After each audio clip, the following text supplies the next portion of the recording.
Bien le bonjour, bienvenue. Aujourd'hui mes petites pépites, on est dimanche et qui dit dimanche dit thread d'horreur sur ma chaîne YouTube exactement.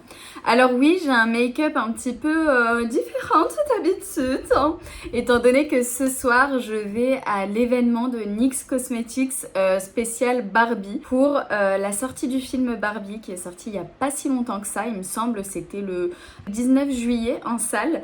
Donc ce soir c'est la fête sur le thème de Barbie. Est-ce que je suis dans le thème? Dites-moi en commentaire si je suis bien dans le thème de Barbie ou pas.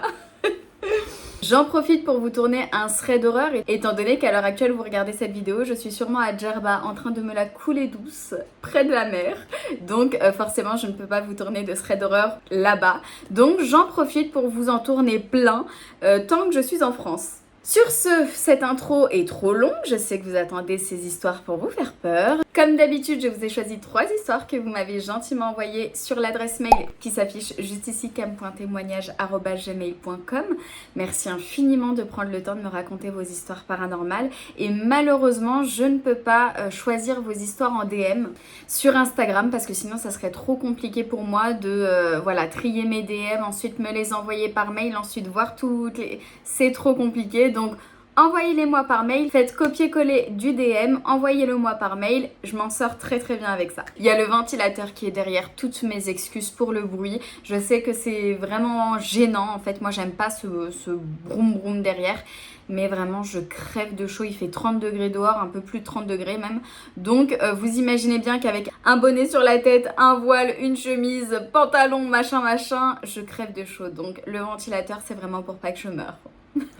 J'espère que vous comprendrez. Et sur ce, on peut tout de suite passer à la première histoire. Père Castor, raconte-nous une histoire. Père Castor, raconte-nous une histoire. Coucou Cam, j'espère que tu vas bien. Bien, merci. Après tant d'années à suivre tes threads d'horreur, j'ai décidé enfin de t'écrire la mienne. Je m'appelle Lina, tu peux utiliser mon vrai prénom. Au moment des faits, j'avais 14 ans et maintenant j'en ai 19. Un jour, je décide de partir en Tunisie, dans la ville de ma maman, à Kelibia, accompagnée de ma mère, ma cousine et de ma petite sœur. Nous prenons l'avion, puis un taxi, direction la ville de ma maman. Le soir arrivé, nous décidons de ranger les valises et toutes nos affaires et aller se reposer avec ma cousine. Puis, une envie soudaine de taper un petit délire et de faire des snaps playback en utilisant le filtre chien. Puis d'un seul coup, nous voyons un autre filtre chien actif à côté de ma tête. Et quand je lui disais de tirer la langue, il faisait ce que je lui disais sans chipoter. Je lui disais de disparaître de l'écran, de revenir, chose qu'il faisait. Mais franchement, sache que ça, c'est clairement rien à côté de ce qui a suivi les jours d'après. 2 jours passèrent. Le soir, ma cousine et moi étions au salon. Il était à peu près 4h du matin. On regardait des chaînes françaises, puis en même temps sur Snap en train de parler avec nos amis. On décide de se lever et de nous diriger vers ma chambre. On se pose tranquillement. Il faut savoir que mon lit se trouve en face de la porte de ma chambre. Du coup, ma cousine et moi étions sur nos téléphones tranquillement. Puis je vois que le téléphone de ma cousine avait 1% de batterie. On décide donc de le mettre en charge. Et là, je vois que le téléphone ne veut pas se charger. Je me demande s'il n'y a plus d'électricité. La lumière de la chambre s'éteint d'un seul coup. On ne comprend pas ce qui se passe. On essaye de rallumer la lumière, en vain. On allume la lumière des autres pièces pour voir si ce n'était pas une coupure d'électricité. La lumière des autres pièces fonctionne. Il n'y a que notre chambre où la lumière ne veut plus s'allumer. Nous avons trouvé ça extrêmement bizarre. Je n'avais plus aucune électricité dans ma chambre. Tout le monde dormait. Il était quand même 4h du matin, presque 5h. Puis là, tout d'un coup, je vois comme une forme humaine, silhouette de femme accroupie, en face de la porte, vers nos pieds, avec des cheveux longs, noirs, tombant devant sa tête, extrêmement maigre et habillée tout en blanc. Mon premier réflexe était de crier. Ma cousine, en panique, ne comprenant rien, commence à crier aussi et à paniquer. Elle me demande mais qu'est-ce qui se passe? Et moi, en panique totale, je lui dis qu'il y a en face de nous une femme, mais qu'il ne faut surtout pas bouger. Nous ne pouvions même pas sortir de la chambre étant donné qu'elle était en face de la porte. Trop effrayée pour s'approcher d'elle. Puis là, trou noir pour moi. Aucun souvenir de ce qu'il s'est passé par la suite. Ma cousine a fini par me raconter ce qu'il s'est passé après. J'étais assise à gauche de ma cousine. Tout d'un coup, je l'ai étranglée avec mon bras en la collant contre le mur pour pas qu'elle ne bouge ni ne sorte de la chambre. Comme si que j'étais sous l'emprise de cette entité et encore aujourd'hui, je n'ai aucune explication à ça. Puis sur le coup, ma cousine a réussi à se lever et à partir en courant. Faut savoir que quand j'ai commencé à l'étrangler, elle a commencé à réciter du Coran. Mais j'étais en train de crier et j'avais énormément mal à la tête, une envie de vomir également intense. J'ai commencé à voir beaucoup de choses du monde invisible. Comme un jour, j'étais assise sur mon lit, face à mon couloir.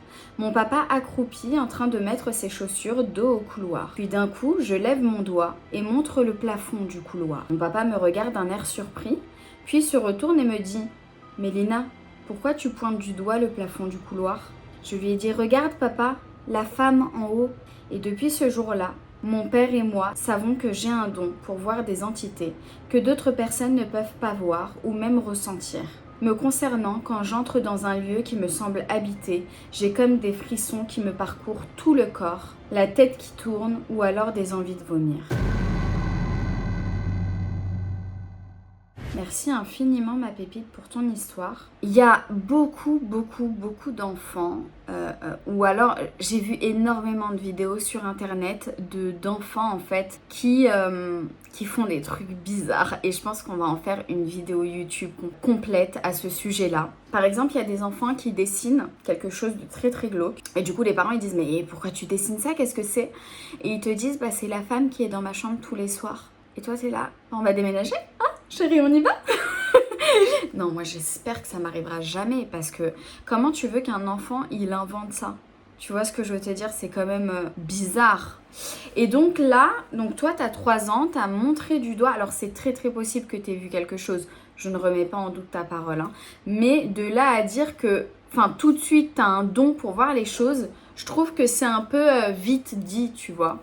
Concernant ce qui s'est passé en Tunisie, la femme très glauque, accroupie en face de la porte, etc. Puis là, t'agresses ta cousine et ensuite un total blackout, total trou noir. Alors oui, c'est possible que cette entité t'ait possédé, en fait, ait possédé ton corps pour faire du mal à ta cousine, mais je vois pas trop la logique du truc, tu vois. Encore, ça aurait été un problème avec ta cousine, ou si ta cousine, je sais pas, elle faisait des trucs bizarres, etc., etc. Là, je comprends que l'entité veuille s'attaquer à ta cousine, tu vois.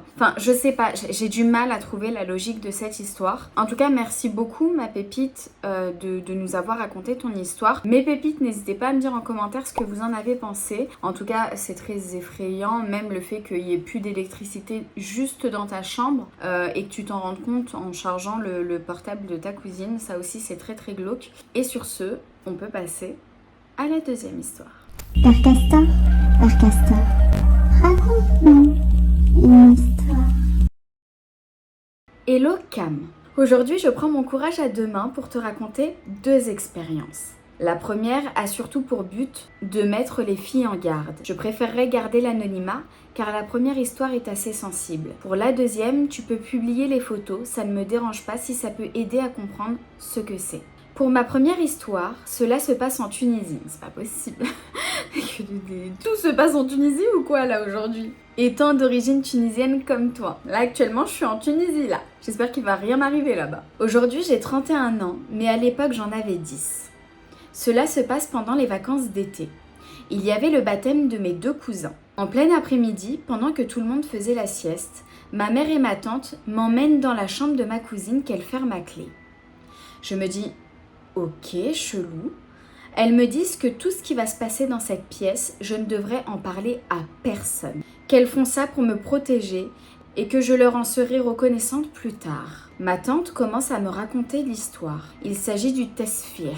Une demoiselle rentre chez elle et un homme a tenté de la voler avec un i, mais il n'aurait pas réussi, car cette demoiselle serait protégée par le pouvoir du tesfih. Cela consiste à l'aide d'une lame au niveau du genou de faire 7 incisions. À chaque incision, je dois manger une date, essuyer avec mon sang et dois dire une phrase en arabe. Petit disclaimer, ne faites jamais ça mes pépites. Mais d'accord, hein? Ne faites jamais ça. Je ne m'en souviens plus vraiment, mais il y avait le mot weld et hit, qui veut dire mur en arabe. Ma mère me tenait la bouche pour pas que je hurle pendant que ma tante pratiquait ce rituel, qui s'apparente à de la sorcellerie. Le but de ce rituel étant de préserver ma virginité jusqu'au mariage. Sauf qu'au mariage, rebelote, il faut annuler le sort et donc repasser par les 7 incisions au genou. Oui, à l'âge de 26 ans, je me marie. Le jour de mon mariage, qui a lieu en Tunisie, je me dis bingo, elles ont oublié. Eh bien non. Je m'apprête à aller chez la coiffeuse et ma tante me dit qu'il faut que je te parle. J'entre dans la chambre de ma mère et là elle me dit « Tu te souviens, on a fait en sorte que tu restes vierge jusqu'à ton mariage. À présent, il faut qu'on annule la protection. Sinon ton mari sera impuissant et ça risque de t'apporter des problèmes dans ton mariage. » J'ai passé une soirée horrible. Je boitais. Je souffrais. Ma cicatrice coulait de temps à autre. Eh bien, figure-toi, jusqu'à aujourd'hui, j'ai des problèmes avec mon mari, car malheureusement, j'ai cette peur en moi et je n'arrive pas à avoir du plaisir avec lui. Il ne comprend pas et me dit que je suis parano et que ce sont des foutaises. Ma tante et ma mère ont bien sûr et heureusement fait ce rituel qu'à moi. Ma sœur et mes cousines ne l'ont pas subi, Dieu merci. Waouh. Ok, débriefons avant la deuxième histoire. Waouh, s'il vous plaît, mais jamais regardez en fait. Est-ce qu'on a vraiment besoin de débriefer là-dessus? Regardez la pépite. Elle a des problèmes avec son mari par rapport à ça. Est-ce que vraiment elle avait besoin de ça? Elle avait absolument pas besoin de ça. Déjà de une, c'est haram. C'est quelque chose, haram ça veut dire interdit. C'est quelque chose en fait qui te bannit en fait du paradis, la sorcellerie, le sihr. Ensuite regardez, ça mène à quoi? À rien du tout. Non seulement ça te bannit du paradis, mais en plus ça met des bâtons dans les roues dans le mariage de ta fille. Donc je suis totalement contre ça. Et s'il vous plaît, les pépites qui me regardent, ne faites jamais déjà de sorcellerie bizarre. Alors peut-être que pour vous, ça va pas vous paraître comme de la sorcellerie, mais surtout comme des choses qui vous protègent, ou des traditions dans le pays, ou des choses qui se font depuis la nuit des temps dans votre famille. Non, on abandonne les traditions ancestrales. Regardez où ça mène. Les seules choses qui vous protégeront, c'est les paroles de Dieu. On peut passer à la deuxième histoire de la pépite. Je connaissais pas du tout cette histoire de Tesfir. Vraiment, c'est la première fois que j'en entends parler. Et des 7 incisions au genou.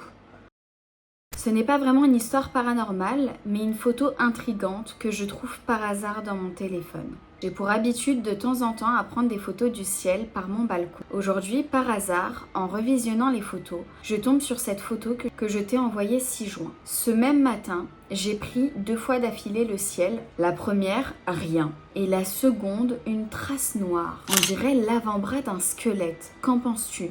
Je flippe total. Un mois plus tard, mon meuble cuisine, fixé au mur depuis plus de 10 ans, tombe sans explication avec tous les verres qui se cassent à l'intérieur. Heureusement, ma fille n'était pas à cet endroit où elle a l'habitude de jouer avec les magnettes sur le frigo. Suite à cet événement, j'ai mis la ruqya à la maison et au bout de 5 minutes, je me suis mise à vomir toutes mes entrailles. Ma fille aussi a vomi durant la nuit. D'abord, on va débriefer sur la photo de l'espèce de truc bizarre dans le ciel. Je sais pas du tout ce que c'est. Après, c'est bizarre parce qu'on dirait que c'est pixelisé. On dirait que ça vient de ton appareil photo. Mais ce qui est bizarre, c'est que la photo juste avant, il n'y avait rien. En fait, quand on zoome, c'est bizarre. On dirait que c'est des pixels en fait. On dirait pas que c'est quelque chose de physique. C'est bizarre cette histoire. Moi, j'aurais plutôt dit un gris-gris. J'aurais pas dit un os, j'aurais dit un gris-gris de sorcellerie justement. T'imagines si quelqu'un était en bas et il t'a lancé ce gris-gris pour le mettre sur ton balcon, mais en même temps tu prends la photo. La coïncidence serait incroyable.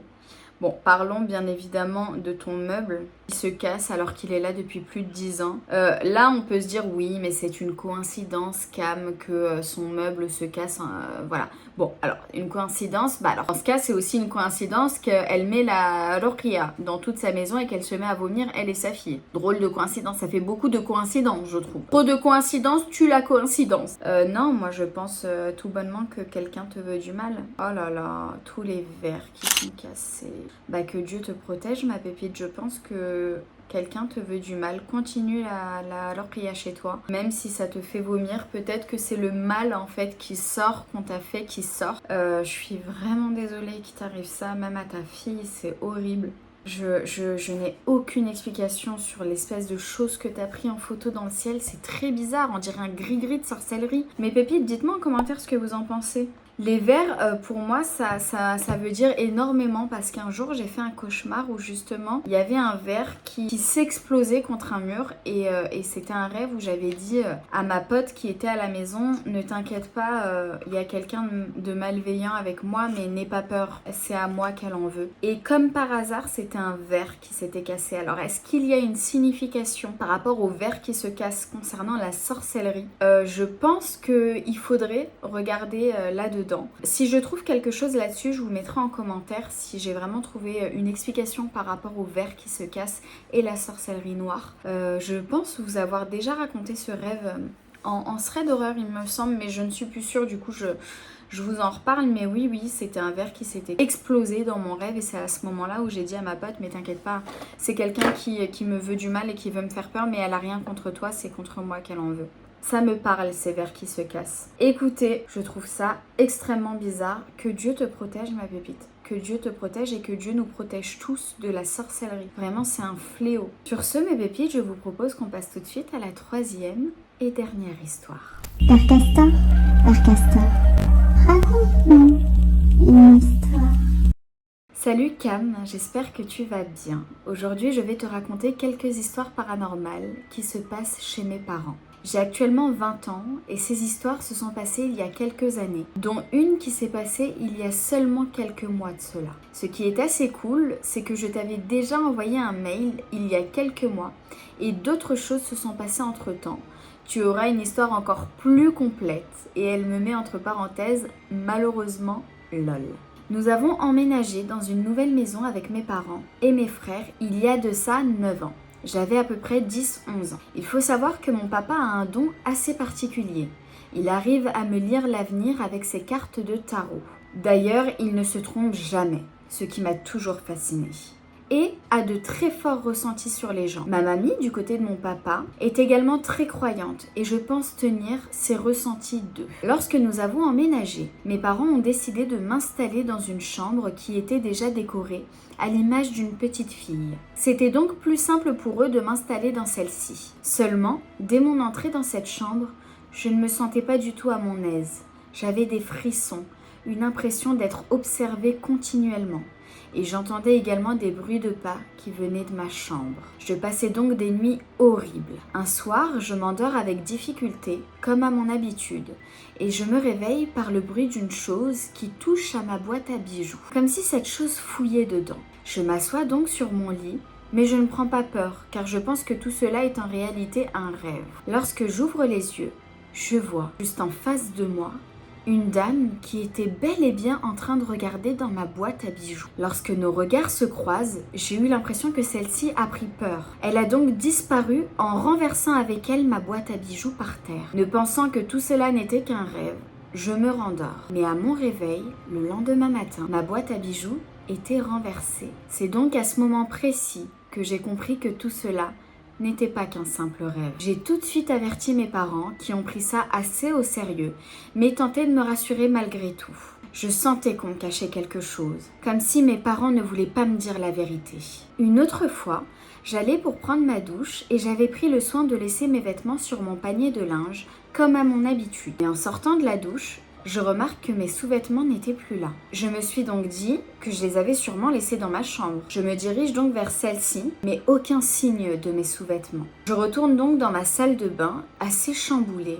Je constate que mes sous-vêtements était alignée sur mon radiateur électrique, allumé à fond, alors que je n'avais absolument pas allumé mon radiateur, puisqu'on était en plein été, et que je n'aurais sûrement jamais posé mes vêtements sur un radiateur bouillant. Je ne suis pas assez folle pour mettre le feu à la maison. J'ai donc commencé à vraiment prendre peur, et je suis sortie de la salle de bain en pleurs pour tout raconter à mes parents. Dans notre maison, il nous arrivait aussi souvent, avec mes parents, de sentir des odeurs qui n'étaient pas les nôtres. Personne ne fumait à la maison. Cela nous arrivait de sentir une odeur de tabac très intense, puis de ne plus rien sentir dans la seconde d'après. Comme si quelqu'un allait et venait. Une autre fois, nous étions en voiture avec maman. Nous parlions de tout et de rien, comme à notre habitude, et nous avons senti une odeur très forte, juste derrière nous, dans la voiture. Il y a eu un blanc horrible, où ni ma mère ni moi parlions car nous comprenions ce qu'il se passait. Puis l'odeur est partie. C'est à ce moment-là que nous avons compris que quelque chose de pas normal se passait, car la personne qui était là nous suivait même en dehors de la maison. Une autre fois, durant la nuit, je me fais réveiller par des bruits de pas qui vont et viennent tout autour de mon lit. Je prends si peur que j'en reste tétanisée. Le seul mouvement que j'ai pu faire est d'allumer ma lumière. Après cela, je tourne ma tête du côté droit, là où mon lit de place était vide. Et je te jure, Cam, que je vois le côté du lit s'affaisser, comme quand quelqu'un s'appuie sur le lit pour s'asseoir. Je reste figée sur cette image, en sachant pertinemment que quelqu'un se trouve tout juste à côté de moi, dans mon lit. Je n'arrive pas à bouger tant la peur est grande. Je n'ai pas fermé l'œil de la nuit. Mon papa a alors appelé ma grand-mère qui avait un ami sorcier, qui était capable de faire partir des entités qui pouvaient être présentes. Le monsieur arrive à notre retour de vacances et mes parents lui montrent une clé en métal énorme qui était cachée dans notre sous-sol et qui était présente déjà à notre arrivée dans la maison. Le monsieur l'examine et à l'aide de son pendule nous annonce que c'est une clé d'église où dessus est noté des inscriptions telles que des dates. Le monsieur nous affirme alors que déjà, rien n'était normal à l'idée d'avoir une clé d'église chez soi, mais ce qui est encore plus grave, c'est qu'elle soit gravée avec des chiffres. Une clé d'église ne doit jamais être gravée. Le monsieur nous annonce alors qu'il pense que cette clé servait à des rituels sataniques, d'où le fait que nous ayons beaucoup de malheur dans notre maison, et qu'il fallait donc s'en débarrasser au plus vite. Le monsieur s'occupe également de mon cas. Il me demande d'abord de lui montrer ma chambre, et me demande de lui expliquer tous les ressentis que j'ai dans celle-ci.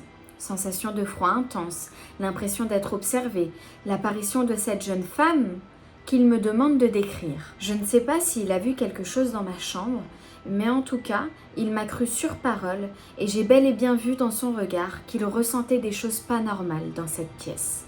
Nous sommes redescendus avec mes parents et à l'aide de son grimoire et de chapelet, m'a retiré ce don afin que je ne puisse plus voir cette femme parce que cela me terrifiait. Cependant, il m'avait prévenu que ce don allait être difficile à retirer et que si celui-ci était trop puissant, il ne parviendrait pas à le retirer indéfiniment, mais seulement sur une courte durée, le temps pour moi de faire le point sur la situation. Aujourd'hui, il a toujours une photo de moi dans son grimoire, ce qui me permet d'être protégée. Il m'a également donné 2 sachets avec des inscriptions dessus que je ne dois en aucun cas ouvrir. J'ai dû en placer une pile à l'endroit où j'ai vu la dame dans ma chambre. Je dois en garder une toujours avec moi.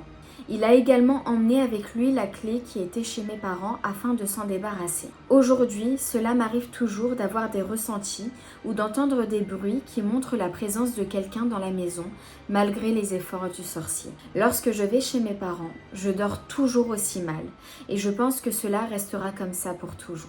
C'est seulement à mon âge actuel que mes parents m'ont confirmé qu'eux aussi avaient déjà vécu des phénomènes paranormaux dans ma maison, mais ne m'en avaient jamais parlé pour ne pas m'inquiéter. En parallèle de cela, j'habite un appartement toute seule sur l'île pour effectuer mes études, depuis maintenant 1 an et demi. Et cela m'est arrivé de voir plusieurs fois, à nouveau, cette même dame que je voyais chez mes parents. J'ai alors compris que cette entité n'était pas rattachée à la maison, mais à moi. Je n'arrive toujours pas à savoir si cette dame est positive ou négative pour moi, mais ce que je sais, c'est qu'elle est apparue à des moments dans ma vie où je touchais clairement le fond. Et ce qui était d'autant plus étonnant, c'est que mon ancien petit ami traînait faste pour moi, faisait lui des sortes de cauchemars ou de paralysie du sommeil qui semblaient vraiment extrêmement réelles à ses yeux, où il me décrivait une dame, robe longue, cheveux noirs, très longs, comme dans la première histoire, qui lui faisait physiquement du mal. Et lorsqu'il se réveillait, il pouvait encore constater des marques visibles sur son corps. J'ai compris bien plus tard, mais je ne voudrais pas dire de bêtises, alors je préfère supposer que cette dame est en réalité la même que j'ai déjà vue à plusieurs reprises. Ce qui me laisse penser qu'elle serait peut-être là pour me protéger, car très souvent, mon ex faisait ses paralysies dans les mêmes moments où il s'attaquait à moi physiquement. Je me dis que peut-être l'entité souhaitait lui montrer ce que cela faisait de souffrir, comme il pouvait me faire souffrir. Malgré tout, je garde mes distances avec cette dame, car je n'arrive toujours pas à trouver d'explication rationnelle sur mes affaires posées sur mon radiateur allumé, et je me dis que ce n'est forcément pas quelque chose de positif. Désormais, je me pose la question de savoir si peut-être n'y aurait-il pas d'autres entités chez mes parents, ou est-ce que cette action ne serait pas faite par quelque chose d'autre que cette dame ? Je reste complètement perplexe face à cela, et c'est pour tout cela que j'aurais beaucoup aimé avoir ton avis et celui des pépites sur toutes ces histoires. Merci infiniment Rose pour ton histoire. C'est très bizarre parce que déjà moi ça me fait super peur. T'imagines un jour tu dors, tu vois quelqu'un dans ta chambre. Mais imaginez juste si la nuit, pendant qu'on dort, il se passe des trucs de ouf chez nous et on n'est même pas au courant. Mais genre depuis des années. Genre il y a des entités normales qui se baladent chez nous. Alors déjà c'est pas une surprise. Si vous êtes musulman, vous êtes au courant, mais si vous n'êtes pas musulman, peut-être que je vais vous l'apprendre. Nous, en tant que musulmans, on y croit dur comme fer aux djinns. Il y en a des gentils, il y en a des pas gentils du tout. Les djinns sont réels, c'est le monde invisible. On est incapable de les voir avec nos yeux, mais eux nous voient. Et ils vivent avec nous, parmi nous. Et donc forcément, le soir, ils sont chez nous, tu vois. En tout cas, trop bizarre, on n'est pas censé les voir, hein. On n'est pas capable de les voir, à part si eux prennent une forme soit d'animal ou soit, j'en sais rien, une autre forme. Et je pense, il me semble qu'ils peuvent aussi prendre une forme humaine pour se présenter à nous. C'est possible ça aussi, il me semble. N'hésitez pas à me corriger en commentaire si je dis des bêtises. Et on dit que les djinns qui prennent une forme humaine n'ont pas d'ombre. C'est-à-dire que si vous voyez un jour une personne, un humain, et qui n'a pas d'ombre, c'est-à-dire au soleil, on s'entend bien, c'est que c'est un djinn. Maintenant, toi, c'est très troublant. T'as l'impression que c'est qu'un rêve, mais après tu trouves ta boîte de bijoux par terre. Franchement, la coïncidence, mes pépites. Est-ce qu'elle serait pas trop bizarre ? Ensuite, il y a cette clé d'église gravée. Je viens d'apprendre dans ton histoire que c'était interdit de graver une église. Avec des chiffres. J'aurais bien aimé savoir ce que ces chiffres représentent. Mais apparemment, d'après le sorcier, graver une clé d'église, c'est un rituel qui se fait pendant de la sorcellerie en fait, les rituels sataniques. Ça mène à rien de bon. Dans ce cas, les rituels sataniques ont été faits sur toi et pas forcément sur la maison. Parce que c'est bizarre, ça te suit même dans l'appartement. Tu vois, cette dame te suit dans l'appartement. Est-ce que cette dame est mauvaise ? Est-ce que cette dame est bonne en fait ? Elle est positive ? Je sais pas, parce qu'elle te fait peur quand même. Et la description de cette dame dans la paralysie du sommeil de ton ex, c'est quand même une femme avec de longs cheveux noirs. Qui a l'air de faire un petit peu peur, ma pépite, hein. Donc elle est gentille cette dame, mais si elle peut nous laisser tranquille, ça serait pas mal. Non, franchement, très clairement, j'en rigole, mais je suis vraiment désolée pour toi parce que moi-même, j'ai vécu... alors, tout le temps, je ramène les choses à moi, mais en même temps, c'est mon expérience. Mais moi-même, j'ai vécu quelque chose avec une femme et je peux te dire que ça a été les mois les plus traumatisants de ma vie et c'est vraiment pas plaisant de voir ces choses-là. T'as l'impression d'être folle, t'as l'impression de déconner en fait, qu'il y a un truc qui est pas bon dans ta tête. Donc j'espère que ma pépite, cette femme te laissera tranquille. Moi, encore une fois, la seule chose que je peux te donner comme conseil, mets du Coran chez toi, essaye de réciter le verset du trône ou mets-le. Mets la sourate numéro 2 sur YouTube, sourate El-Baqarah, sourate de la vache. ça éloigne les démons et les mauvais, les shayatines, les shaitan. En tout cas, moi, c'est la seule chose que je pourrais te conseiller. Ou de demander tout simplement à cette dame de te laisser tranquille. Essaye de lui demander, vraiment, tu lui dis, écoute, là tu es chez moi, je t'interdis de venir chez moi. Tu n'as pas l'autorisation de venir chez moi. Je te prie de partir. Bon, dis-le avec un peu plus de conviction que moi, parce que moi, elle va juste dire, ma boucle, tu te prends, ma chérie. J'ai tellement pas d'autorité. En tout cas, j'espère, ma pépite, que ça ira pour le mieux pour toi. N'hésite pas à demander aussi à ton papa s'il voit quelque chose, s'il y a quelque chose à faire avec cette dame-là, parce qu'il a un certain don apparemment, donc n'hésite vraiment pas à lui demander. Les pépites seront là en commentaire pour te donner eux leur ressenti et eux qu'est-ce qu'ils auraient fait à ta place. Sur ce, voilà mes pépites, voilà la fin de ce thread d'horreur. Ça y est, c'est la fin. J'espère qu'il vous a plu. Dans ce cas-là, vous savez quoi faire. Le petit like, ça fait toujours plaisir. L'abonnement, comme je dis tout le temps, c'est le pompon sur la Garonne. Sur ce, je vous embrasse très très fort. Je vous dis soit à dimanche prochain pour un autre thread d'horreur, ou alors à mercredi pour une vidéo random. Je t'embrasse très très fort et surtout, ne regarde pas derrière toi.